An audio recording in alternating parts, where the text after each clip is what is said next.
Simetrik, and you're on This or That Radio, and we're being joined by the one and only Australia's super producer, M-Phazes. How you doing, mate? Good, mate. Thanks for having me. Yeah, it's our pleasure, mate, our pleasure. You just dropped your debut album titled Good Gracious on the weekend. How's it feel to let that out of the bag? Yeah, really good, man. It's a long time just listening to it out. I'm on a main road. Yeah, it's really good, man. It's like 2 years in the making, so, just to have it out is a big sort of weight off my shoulders. And I'm really happy with it, with how it's getting received and all that. So, yeah, it's great. Good feeling. Yeah. Have you actually been able to sit back and just relax and watch it go bang? No, I haven't really had a chance to do anything. Nothing? Just been pretty busy with press and interviews and things like that, trying to organise the Melbourne launch. Yep. Yeah, with Galley Platoon. I can't complain. What's that? That's the Melbourne launch with Galley Platoon? Yeah, split the deal with Galley Platoon just to make it a big, spectacular hip-hop event. Yeah, no, it's supposed to be huge. There's a massive lineup with that one. Who's playing? Yeah, it's really cool. Like, all the people really, for the album, or most of them anyway, some of them couldn't make it, but the ones that could have shown a lot of support. And, we're hopeful with coming down and helping out. Yeah, sweet. With the album, it's you've worked with so many massive internationally known singers and MCs worldwide. How come you've mainly chosen, you've just chosen Australian artists for this, at least? I wanted my debut album to be something from the heart, and I wanted to sort of showcase the talent we have here.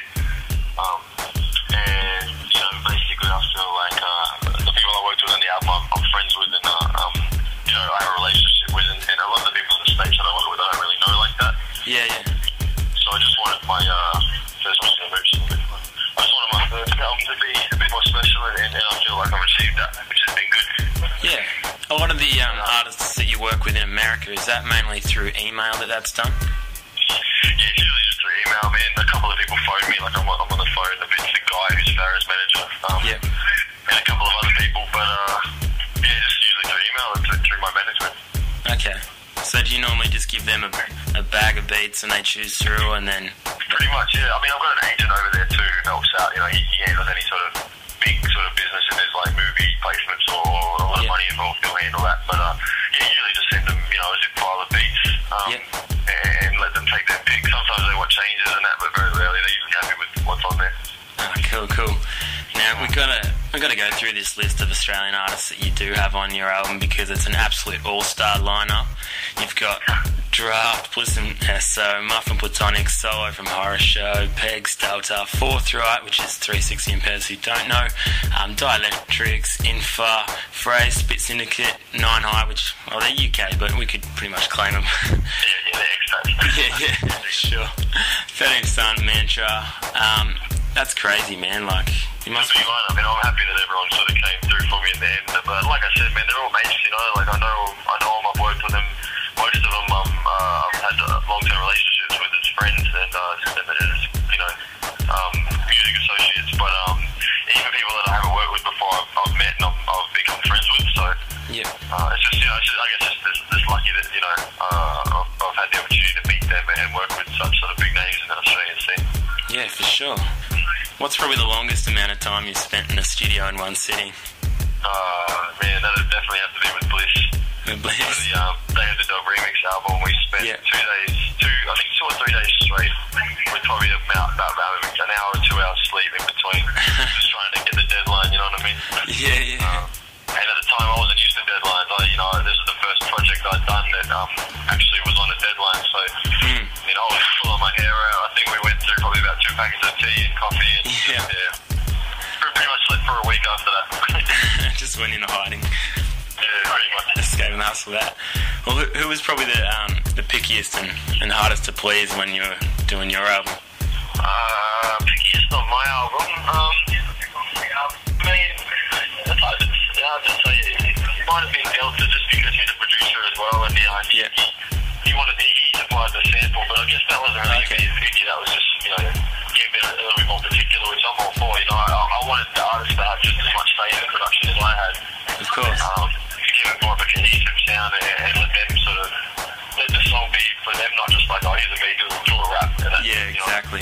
But, you know, him and obviously Bliss was a little bit more fussy because, you know, he came in and helped me with the beat and added a few things that he wanted on there. So, but no, it's not fussy in a bad way, man. Just a little bit more particular. Some artists are cool to run with what you've given them. And some artists, you know, will want to be a lot more involved, which is sweet. I'm cool either way, you know? Yeah, definitely. If you're going to do a collaboration, you don't want it to be all one-sided. Exactly. Well, some people like the shit that I gave them straight off the bat, you know? It doesn't mean they're not fussy, it just means like they're happy with how it sounded. Yeah. As is. So, you know, that's a good thing. Yeah, it's just the luck of the prize, I guess. Exactly. The title of the album, Good Gracious, which you've heard said on so many bangers of yours by different MCs.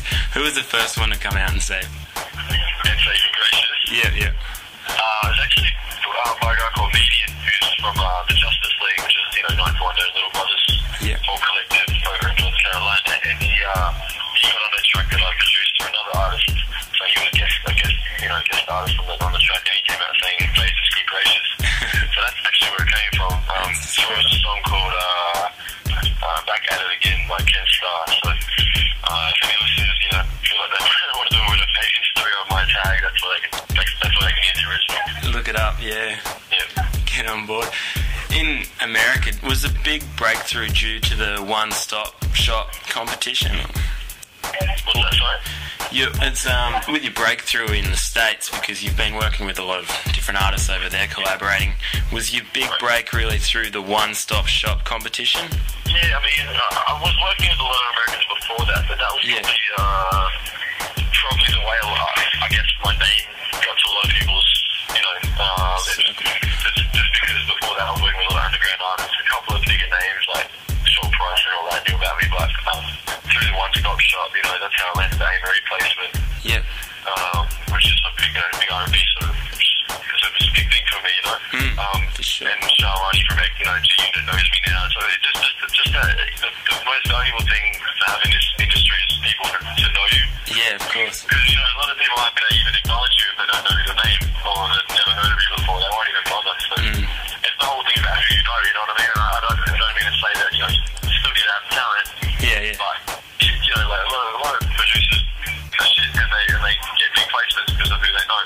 Yeah. And, you know, shit, that's all, you know, more power to them, but it's a lot of hard work, and you know, it's all the hustle and how you sort of apply yourself and get out there and meet people. Yeah, of course.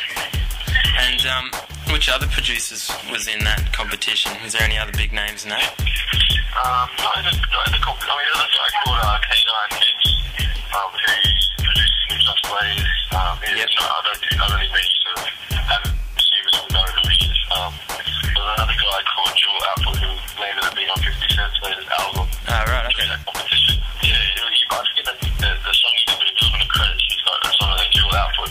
So, you know, even people that didn't win, even though I won that competition, just being in it was enough to get like huge opportunities and things like that. So winning the competition didn't really mean anything. I didn't actually get any fucking prizes for that. You know what I mean? Yeah.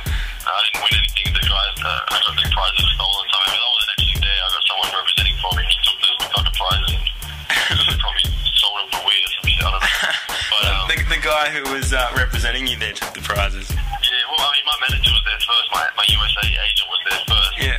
But he had to leave early, so we got another friend of ours to represent, and he took the prizes. But whatever, man. Like I said, the prizes weren't that important. So just getting the name out there. Exactly, that's it. So I was happy with that. Yeah, you've been working with Pharaoh Monch, which is an absolute massive name. Like, he's got a huge following, so many respect him. Was that off the bat from that comp, or had you met him before that? That was actually just a feature getting handed on to him by his backup singer who I've worked with before. Okay. Her name's Mila. She came out on tour with him. She's brilliant. Yeah, she's great. So basically, a guy I work with in New York, Emilio Rojas, we're doing an album together. She was on the album, and in turn, you know, just all way of CDs getting passed between people. That's how Pharaoh got hold of it, and he loved it. And it was just also good timing because, you know, right when he got the CD and heard my shit, he was on his way out here to come to Good Vibes. Yeah. You know, when he came out a few years ago, so he got in contact with me, or his manager got in contact with me, and we linked up at Good Vibes, and that's where I met him very briefly. You know, I didn't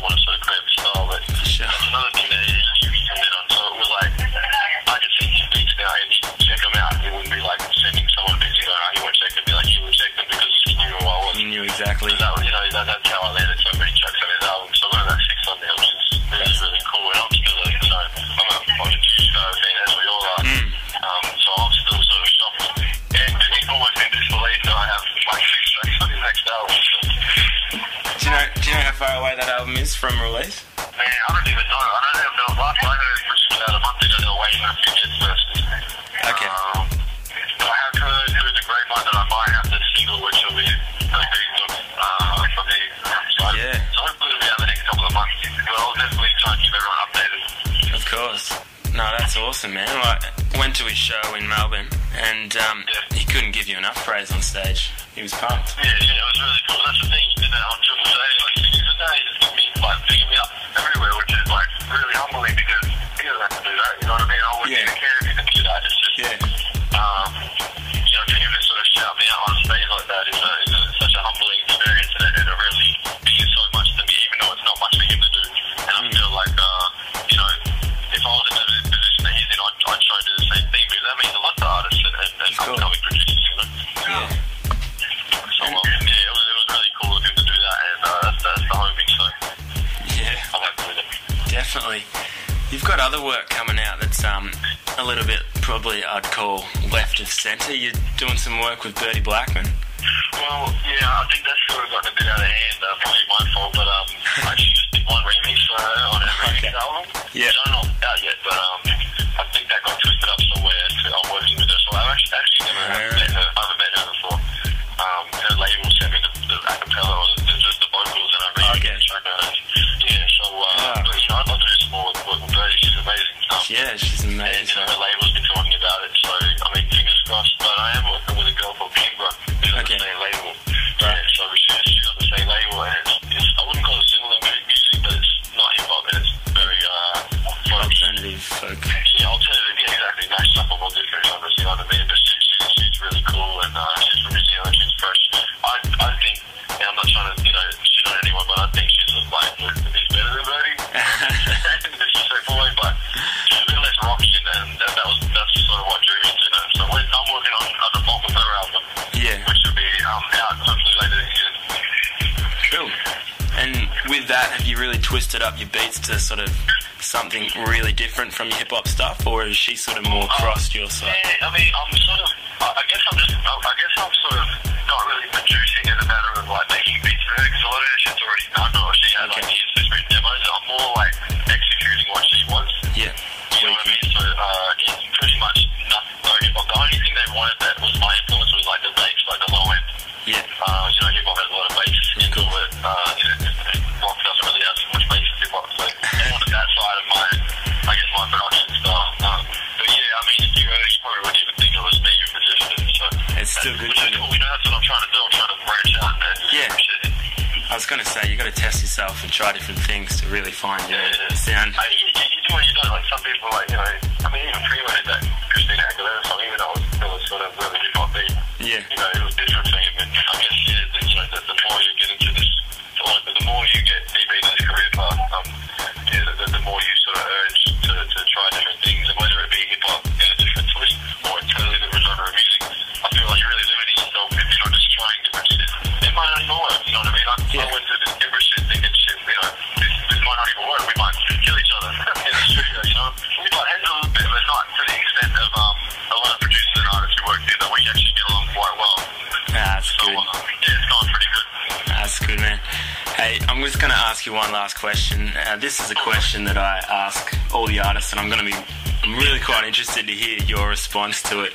But if you were to make the ultimate posse track, including whoever you wanted, dead or alive, who would M-Phazes get on board? Oh, man. Oh, shit. You know what? I'd probably do a track with, man, you put me on the spot. Yeah.